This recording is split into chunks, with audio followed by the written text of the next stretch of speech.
Welcome to Shivaji inter college. Good morning to all student. हमने आपको इसके पहले लेक्चर प्रॉपर्टी है, करेक्ट। नेक्स्ट प्रॉपर्टी है, ठीक है। नेक्स्ट प्रॉपर्टी अब क्या आती है, ठीक है, ये भी आपको याद रखना है। प्रॉपर्टी में लिमिट है माइनस ए से ए है तो तुरंत समझ जाएगा वो फंक्शन आपका ऑड फंक्शन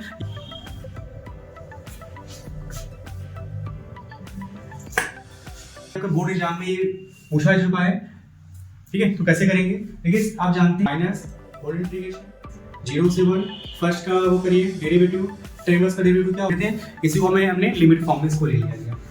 क्लियर है। नेक्स्ट क्वेश्चन देखते हैं।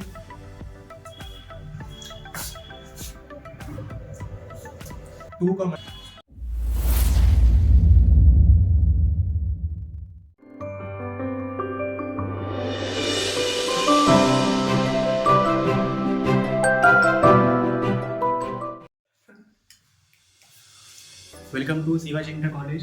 Good morning to all student.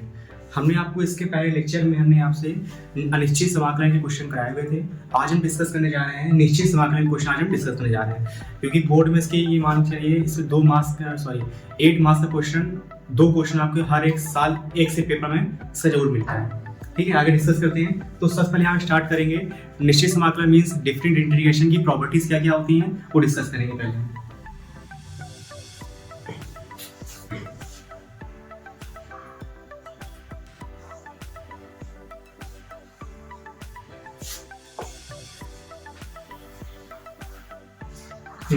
तो इसे पहली प्रॉपर्टी है कि इसे लिखा होता है limit a tends to b f of x dx। अगर यहाँ पे कोई कांस्टेंट लिखा होता है तो करते क्या है, हम उस कांस्टेंट को क्या करते हैं, पहले बाहर कर लेते हैं, फिर इसका नॉर्मल तरीके से क्या करेंगे, उसका हम इंटीग्रेशन कर लेते हैं। हो गया। सेकेंड प्रॉपर्टी है, अगर लिमिट a से b है और fx से dx है तो क्या करेंगे, अगर किसी वेरिएबल को अगर आप पूरा चेंज कर रहे हो, अगर हम वेरिएबल को चेंज करते हैं उसके लिमिट में कोई भी इफेक्ट नहीं पड़ता है। ये सेकंड प्रॉपर्टी है।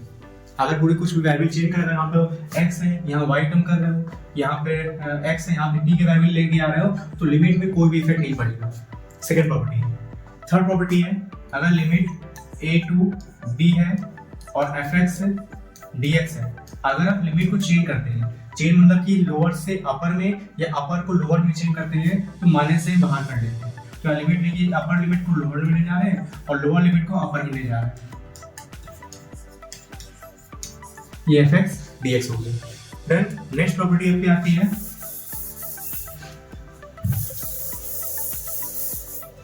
नेक्स्ट प्रॉपर्टी है, अगर लिमिट 0 से a और fx dx तो क्या लिखोगे आप, integration of 0 to a f ऑफ a माइनस x dx। ये प्रॉपर्टी होती है। नेक्स्ट प्रॉपर्टी है, the limit a to b of fx dx। क्या करेंगे हम, इस दोनों लिमिट को पहले आप ऐड कर देना, इस दोनों लिमिट क्या कर देना, पहले आप ऐड कर देना, फिर माइनस x कर देना dx। ये नेक्स्ट प्रॉपर्टी है, करेक्ट। नेक्स्ट प्रॉपर्टी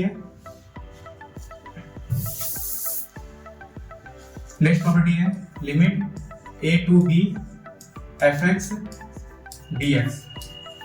अगर मान लीजिए अगर a और b के अंदर अगर बहुत सारी लिमिट आ रही है, मान लीजिए a के अंदर c1 लिमिट है और c2 लिमिट है a और b के बीच में, तो आपकी एंट्री जो लिमिट लाएंगे a टू c1 जाएंगे पहले, फिर c1 से c2 तरफ जाएंगे, फिर c2 से वहां जाओगे आप b में जाएंगे, तो क्या लिखोगे आप ये a टू c1 टू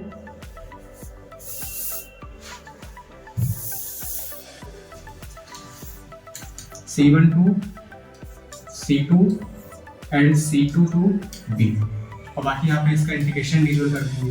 ये नेक्स्ट प्रॉपर्टी है, ठीक है। नेक्स्ट प्रॉपर्टी अब क्या आती है, सबसे इंपॉर्टेंट प्रॉपर्टी है, अगर कहीं भी अगर लिमिट माइनस a से a है, कोई भी लिमिट अगर दी गई है, अगर आपको माइनस a से लिमिट दी गई है तो करना क्या होता है, हम x में क्या लिख देंगे, हम जहाँ x लिखा हुआ है उस x को किस में रिप्लेस करेंगे, माइनस एक्स में। अगर वो फंक्शन पॉजिटिव निकल के आ रहा है, अगर fx से पॉजिटिव निकल के आ रहा है तो करते क्या है, हम 0 से a ले जाते हैं और 2 को मल्टीप्लाई कर देते हैं। देन नेक्स्ट है इसी में, अगर हम x को माइनस एक्स लिखेंगे, अगर वो फंक्शन कैसा फंक्शन आ रहा है, अगर वो फंक्शन नेगेटिव फंक्शन आ रहा है तो उसका आंसर डायरेक्ट 0 होता है। मीन्स हम इसको इवन फंक्शन कहते हैं और इसको ऑड फंक्शन कहते हैं। तो ऑड फंक्शन वैल्यू 0 होती है और इवन फंक्शन वैल्यू लिमिट होती है 0 to a, लिमिट को 2 मल्टीप्लाई कर देंगे और इंटीग्रेशन कर देंगे। ठीक, नेक्स्ट प्रॉपर्टी अब क्या आती है, नेक्स्ट प्रॉपर्टी है गिवन है 0 to 2a fx dx। करना क्या होता है, पहले यहाँ पे प्रॉपर्टी अप्लाई करेंगे, f में क्या लिखेंगे, f में लिखेंगे 2a माइनस एक्स। अगर वैल्यू रखने पर अगर ये वापस फंक्शन अगर fx आ रहा है तो क्या करेंगे, हम 2 का मल्टीप्लाई करेंगे और लिमिट को हाफ कर देंगे। सेकेंड प्रॉपर्टी है, अगर 2a माइनस एक्स है, अगर रखने पर अगर ये फंक्शन नेगेटिव में आ रहा है उसका आंसर डायरेक्ट 0 होता है। ठीक है, ये भी आपको याद रखना है प्रॉपर्टी में। नेक्स्ट है, अब देखिए प्रॉपर्टी यूज कहाँ यूज करते हैं। देखिए जैसे कि अगर मान लीजिए एक प्रॉपर्टी बताई थी आपको हमने, ये आई प्रॉपर्टी नंबर 6। जो प्रॉपर्टी 6 है, जितने भी क्वेश्चन अगर आपके मॉड वाले क्वेश्चन हैं हम उसको वहाँ यूज करते हैं। जितने भी क्वेश्चन अगर मॉड वाले आएंगे तो मॉड वाले क्वेश्चन में प्रॉपर्टी नंबर हम 6 यूज करेंगे। उसके बाद जो भी क्वेश्चन की स्टार्टिंग होती है वो क्वेश्चन की स्टार्टिंग 4 और 5 से स्टार्ट होती है। या तो प्रॉपर्टी 4 लगानी होती है आपको, या तो प्रॉपर्टी 6 लगानी है, सॉरी, या तो प्रॉपर्टी 4 लगानी होती है आपको, या तो प्रॉपर्टी 5 लगाओगे। कोई भी क्वेश्चन है आप इनमें से स्टार्ट करोगे। जब ये प्रॉपर्टी अप्लाई कर लेंगे तो उसके बाद हम सब सेकेंड स्टेप में आते हैं, लास्ट प्रॉपर्टी नंबर 8। ये स्टेप नंबर 2 में अप्लाई करेंगे। स्टेप सेकेंड में हम ये प्रॉपर्टी अप्लाई करेंगे। जब ये प्रॉपर्टी हो जाएगी उसके बाद आपको प्रॉपर्टी नंबर 2 अप्लाई करनी है। स्टेप थर्ड अप्लाई करनी है। क्लियर हो गया? तो प्रॉपर्टी अगर ए से बी, ए से सी, सी से बी में है, मॉडल में क्वेश्चन सॉल्व करेंगे। कोई भी क्वेश्चन जो स्टार्टिंग है वो आपको प्रॉपर्टी 4 और प्रॉपर्टी 5 से स्टार्ट करनी है। उसके बाद नेक्स्ट स्टेप होगी आपकी प्रॉपर्टी नंबर 8 होगी। उसके बाद नेक्स्ट स्टेप होगी आपकी प्रॉपर्टी नंबर 2 होगी। और हम इसकी कोई जरूरत पड़ती नहीं है इस प्रॉपर्टी की।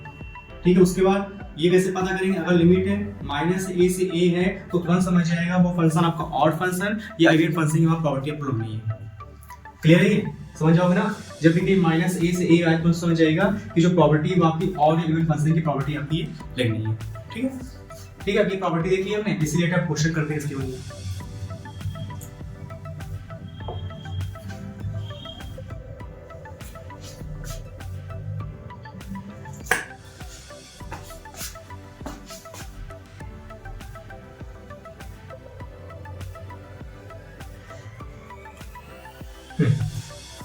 इससे क्वेश्चन दिया गया है 0 to 1 tan इनवर्स x से dx equal to pi by 4 minus 1/2 log 2।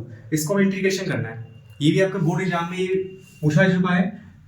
ठीक है, तो कैसे करेंगे? देखिए आप जानते हैं tan इनवर्स x का इंटीग्रेशन नहीं होता है। क्या होता है? tan इनवर्स इंटीग्रेशन नहीं होता है। तो क्या करेंगे जब इसका इंटीग्रेशन नहीं होता है? तो आप लोग पता ही है, जब tan इनवर्स इसका इंटीग्रेशन नहीं होता है तो क्या करते हैं, तो हम into 1 कर देते हैं। आप क्या करेंगे, अब यहाँ पर इसको खंडसा लगाएंगे। मीन्स आइलेट थ्योरम पढ़ी होगी आपने, आइलेट ILATE। तो यहाँ पे आइलेट रूल लगाते हैं। आइलेट रूल बताया था जो आपको, जो आई फॉर इनवर्स फंक्शन हमेशा फर्स्ट लेट करते हैं और ये आपका सेकंड फंक्शन है। ठीक, तो फॉर्मूला क्या पढ़ा आपने? पहले हम क्या करते हैं, पहले फर्स्ट फंक्शन लिखेंगे tan इनवर्स x, फिर 1 का फिर सेकंड इंटीग्रेशन करेंगे। x का इंटीग्रेशन क्या होता है, 1 का इंटीग्रेशन x हो जाएगा, लिमिट 0 से 1 माइनस होल इंटीग्रेशन 0 से 1।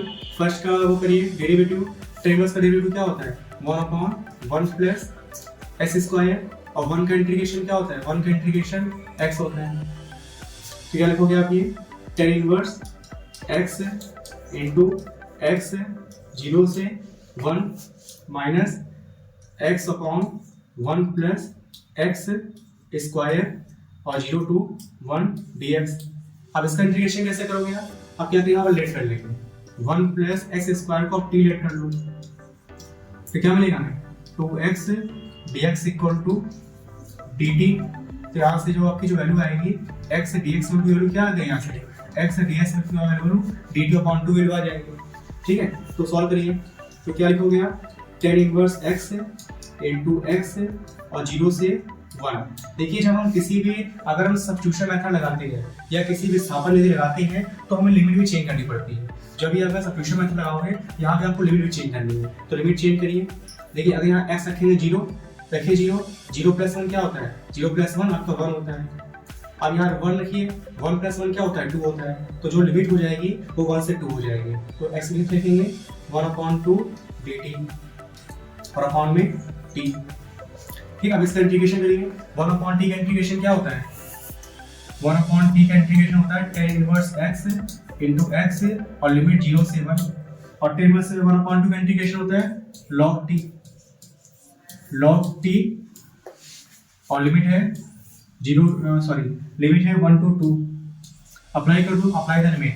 पहले कैसे अप्लाई करते हैं, पहले अपर लिमिट अप्लाई करेंगे, तो क्या लिखोगे आप, tan इनवर्स 1 इंटू 1 0 0 हो जाएगा, minus 1/2 log 2 minus log 1। tan inverse 1 की वैल्यू क्या होती है 5/4 माइनस 1/2 log 2 और log 1 की वैल्यू क्या होती है 0 होती है। देखिए आपका ये रिजल्ट प्रूफ होकर निकल के आ गया। ठीक, बिल्कुल बेसिक सा क्वेश्चन था ये। वैसे tan इनवर्स इसका इंटीग्रेशन नॉर्मल क्वेश्चन करते थे, इसी को हमने लिमिट फॉर्म में इसको ले लिया। क्लियर है, नेक्स्ट क्वेश्चन देखते हैं।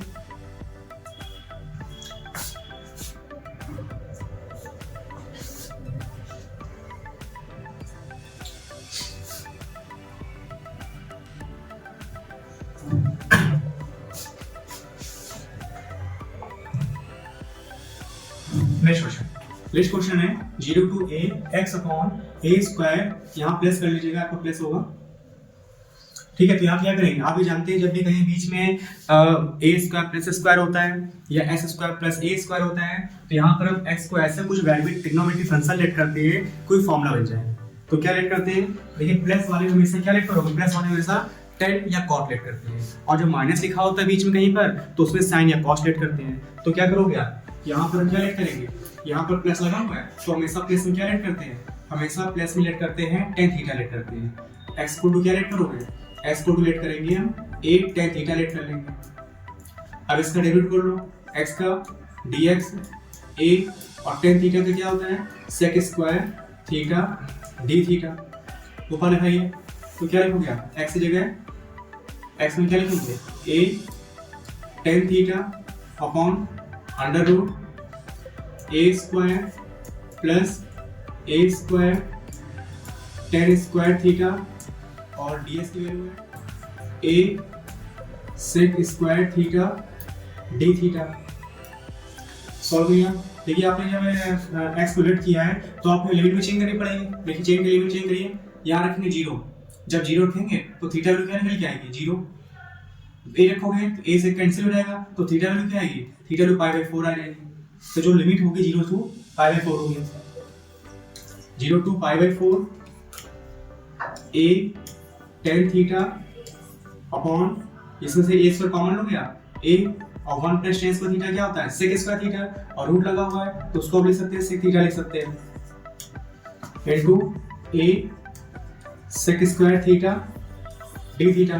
देखिए यहाँ से a कैंसिल हो गया, ये sec से कैंसिल कर दिया आपने, तो मिलेगा हमें 0 to π/4 a tan theta into sec theta. अभी किसी का डायरेक्ट इंटीग्रेशन होता है, किसका इंटीग्रेशन होता है, ये इंटीग्रेशन sec थीटा का इंटीग्रेशन होता है 0 to π/4 a। अप्लाई कर दो, upper limit sec π/4 minus lower limit sec 0, और sec 45 की वैल्यू क्या होती है √2 होती है, और sec 0 की वैल्यू क्या होती है 1 होती है। तो आपका आंसर ये ए में प्रूफ कर रहा है। क्लियर हो गया। तो जब भी कहीं प्लस लगा होता है उस प्लस में हमेशा tan या cot लेट करते हैं, और माइनस वाले केस में क्या लेट करते हैं, माइनस वाले केस में हमेशा साइन या cos लेट करते हैं। ठीक है, ये भी क्वेश्चन आपके बोर्ड में आया हुआ है। नेक्स्ट क्वेश्चन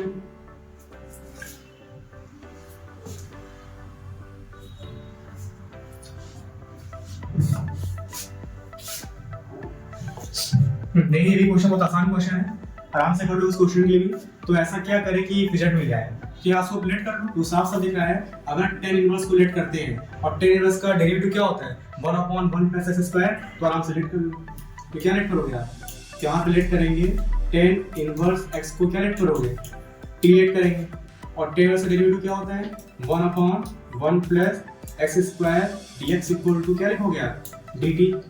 तो आपको लिमिट चेंज करनी पड़ेगी, रखो 0, tan में 0 कितना होता है 0, 1 रखिए, tan इनवर्स 1 की वैल्यू क्या होती है π/4। तो क्या लिखेंगे हम sin t dt, और sin t का इंटीग्रेशन क्या होता है, sin t का इंटीग्रेशन होता है माइनस का cos t, 0 to π/4 minus apply करिए upper limit cos π/4 minus lower limit cos 0, और cos से 45 की वैल्यू 1/√2 और cos 0 की value 1। Take the LCM, LCM will be √2 1 minus √2, उसका प्रोडक्ट कर दो आप, क्या लिखोगे आप ये √2 - 1/√2, यही आपका आंसर है। कर लीजिए। चलिए नेक्स्ट क्वेश्चन देखते हैं। क्वेश्चन नंबर नेक्स्ट क्वेश्चन, ये क्वेश्चन तो आपके बोर्ड एग्जाम में कितनी बार भी आया होगा आप खुद नहीं जानते। ठीक है, ये क्वेश्चन आपके बोर्ड एग्जाम में बहुत बार आपसे क्वेश्चन ये पूछा गया। ठीक है, तो करते क्या है इस क्वेश्चन के लिए, सबसे पहले यहाँ पे करेक्शन कर लीजिए। करेक्शन करने के लिए यहाँ पर हम आई थिंक ऊपर आपका x लिखा हुआ है, और यहाँ पर आपका लिखा हुआ है a² cos² x है जगह, a² cos² x है। ठीक है, तो क्या करेंगे सबसे पहले इस क्वेश्चन के लिए हम, तो इस क्वेश्चन में पहले लगाएंगे प्रॉपर्टी अप्लाई करेंगे, लगाइए प्रॉपर्टी।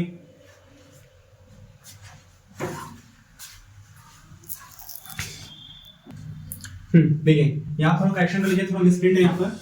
यहाँ पे देखिए आपको जो लिमिट है वो लिमिट आपकी 0 से पाई गई है, जो लिमिट है ये आपकी जो लीजिएगा लिमिट 2 नहीं है। ठीक है, और यहाँ पे आपका a² नहीं है, यहाँ पे लिखा हुआ cos² x लिखा हुआ है। ठीक है, और बोर्ड एग्जाम में ये क्वेश्चन बहुत बार आया हुआ है। ठीक है, देखते हैं कैसे करेंगे।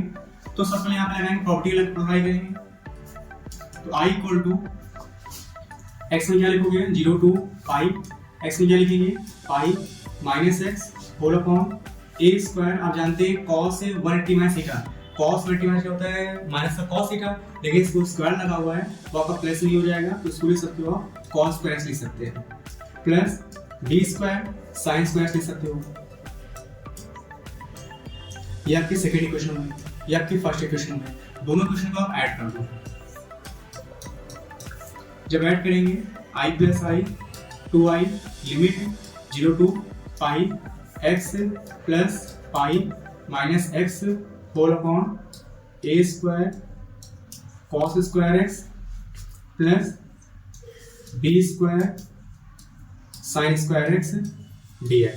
ये आपका एक्सेस कैंसिल हो गया, तो 2i = pi 0 to pi dx upon a² cos² x b² sin² x। ठीक, अब क्या करते हैं इसके बाद हम, आपको पता ही जब भी कहीं क्वेश्चन अगर साइन या कॉस का टर्म आता है उस पार्ट को हम 10 में कन्वर्ट करते हैं। तो क्या करेंगे इसको पहले आप पहले क्या करो, पहले 10 में कन्वर्ट कर लो। तो 2i i कैसे 10 में कन्वर्ट करेंगे, क्या करेंगे हम उसको डिवाइड कर दो, या यहाँ से चीज कॉमन ले लो, यहाँ से cos² x कॉमन ले लो। जब cos² x कॉमन लेंगे तो आपको ऊपर मिल जाएगा sec² x whole upon a² plus b² tan² x और 0 to पाई। देखिए इसके पहले थोड़ा आपको एक ही और देख लीजिएगा, इसको डायरेक्ट मत करना, पहले आप इसको भी डायरेक्ट मत करना। क्या करेंगे, अभी यहाँ से हम आपको बता दें, हमने जब प्रॉपर्टी 4 पे अप्लाई करते हैं उसके बाद हम प्रॉपर्टी 8 फिर से अप्लाई करते हैं। तो यहाँ से फिर से प्रॉपर्टी अप्लाई करिए। ये जब प्रॉपर्टी अप्लाई करोगे तो a² cos² x में क्या लिखेंगे पाई माइनस x, यहाँ भी क्या लिखोगे x में आप b² sin² क्या लिखोगे आप पाई माइनस x, और इसको लिख सकते हो आप ये a² cos² x b² sine square x. और ये कैसा फंक्शन है, ये आपको सेम फंक्शन मिल गया सेम फंक्शन। और जब सेम फंक्शन मिल जाता है तो आपको मैं क्या बताया था, हमने आपको बताया था 2 को मल्टीप्लाई करते हैं और लिमिट को हाफ कर देते हैं। तो क्या किया आपने, 2 को मल्टीप्लाई कर दिया और लिमिट को आपने हाफ कर दिया। 0 to π/2 होगा dx whole upon a square cos square x b square sin square x। ये अब यहाँ इसको 10 में कन्वर्ट कर दो तो कैसे आओ, फिर i equal to 0 to π/2 sec square x whole upon a square plus b square tan square x dx। अब क्या करोगे यहाँ पर, अब यहाँ पे सब्स्टिट्यूशन मेथड लगा दीजिए, यहाँ पे tan x को t रेट कर लेंगे। tan x equal to t और tan x का डेरिवेटिव क्या होता है, tan x का डेरिवेटिव होता है sec square x dx equal to dt। फिर अपने आपको लिमिट भी चेंज करनी पड़ती है, लिमिट चेंज कर लीजिए। i इक्वल टू 0, यहाँ पे tan 90 वैल्यू क्या होती है, इनफाइनाइट होती है। ऊपर क्या मिलेगा आपको dt और होल अपॉन क्या लिखोगे आप, a square plus b square tan square x। अब क्या करोगे, यहाँ से 20 का कॉमन ले लीजिए। Then i equal to 0 to infinite, क्या किया यहाँ से आपने 20 का कॉमन ले लिया, तो क्या लिखोगे आप dt upon a upon b का होल स्क्वायर और प्लस t स्क्वायर। अब यहाँ पे किसका फॉर्मूला लेना है, 1 upon x square plus a square का फॉर्मूला क्या होता है, 1 upon x square plus a square का फॉर्मूला होता है 1 upon a tan inverse x upon a, x में t अपॉन a और लिमिट है 0 to इनफिनिट। b से cancel out, i equal to 1 upon ab, apply the limit tan inverse infinite minus tan inverse 0। ठीक, और देखिए यहाँ पर आपके आगे पाई भी लिखा हुआ था, हर स्टेप में पाई भी लिखा हुआ है। सॉल्व करेंगे, i equal to pi upon ab और tan इनफिनिट वैल्यू क्या होती है, पाई अपॉन 2, तो आपका आंसर आएगा पाई स्क्वायर अपॉन 2ab। यही आपको भी प्रूव करना है। तो ये क्वेश्चन बोर्ड एग्जाम में एक बार नहीं बहुत बार पूछा जा चुका है। अगर 7 सेट है, 7 सेट मान चलिए 4 सेट में इस क्वेश्चन को पूछा ही है। ठीक, नोट कर लीजिए। नेक्स्ट क्वेश्चन है, इसको मैं इसका प्रूफ करना जीरो आंसर जिसका जीरो लाना है। तो क्या यहाँ पे पहले प्रॉपर्टी अप्लाई कर दूँ, तो प्रॉपर्टी में क्या लिखूंगा, i equal to 0 to π/2 log, तो इसको लिख सकते हो tan x में क्या लिखेंगे π/2 माइनस x और into sine 2 π/2 minus x dx। i equal to 0 to π/2 log और tan 90 का सीधा क्या होता है cot theta, cot x into sine, अंदर प्रोडक्ट करिए क्या मिलेगा, पाई माइनस का 2x dx। i equal to 0 to π/2 log cot x और into sine multiply theta cos theta cos 2x dx। अब क्या करते हैं, दोनों टर्म को ऐड कर दो, ऐड करिए i plus i 2i limit 0 to π/2, add करिए log 10x into sine 2x plus log cot x into cos 2x। यहाँ फॉर्मूला बन गया log m plus log n। इसका फॉर्मूला क्या होता है, log m का फॉर्मूला होता है, तो 2i equal to 0 to π/2 log 10x into sine 2x into cot x और इंटू cos 2x। तो बस अब 10x और cot x कैंसिल हो जाएंगे, तो यहाँ क्या मिलेगा, यहाँ मिलेगा log 1 और log 1 की वैल्यू क्या होती है 0, तो आपका पूरा टर्म 0 हो जाएगा। तो यहाँ पे 2i इक्वल टू 0, तो i की यहाँ से वैल्यू क्या आ जाएगी 0 हो जाएगी, क्योंकि आप देखिए अब 10 बोले सबसे 1 अपॉन कॉट, तो ये कॉट से 10 कैंसिल हो जाएगा, वहाँ मिलेगा 1 और log 1 कितना होता है 0, तो पूरा टर्म को 0 बना देंगे। तो आपका आंसर क्या आ गया इक्वल टू 0। ये भी क्वेश्चन आपके बोर्ड एग्जाम में ही आ चुका है। नोट कर लीजिए।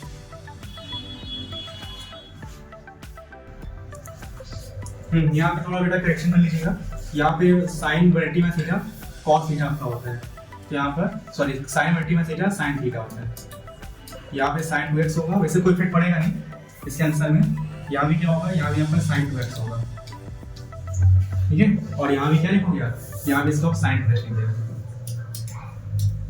प्लस कोई इफेक्ट पड़ेगा सच, क्योंकि 10 से कॉट कट जाएंगे तो और log 1 के लिए क्या होती है 0 होती है, तो उसको कोई इफेक्ट पड़ने तब का आंसर आ जाएगा। ठीक, नोट कर लीजिए। सो इसके आगे क्वेश्चन नेक्स्ट वीडियो में देखेंगे।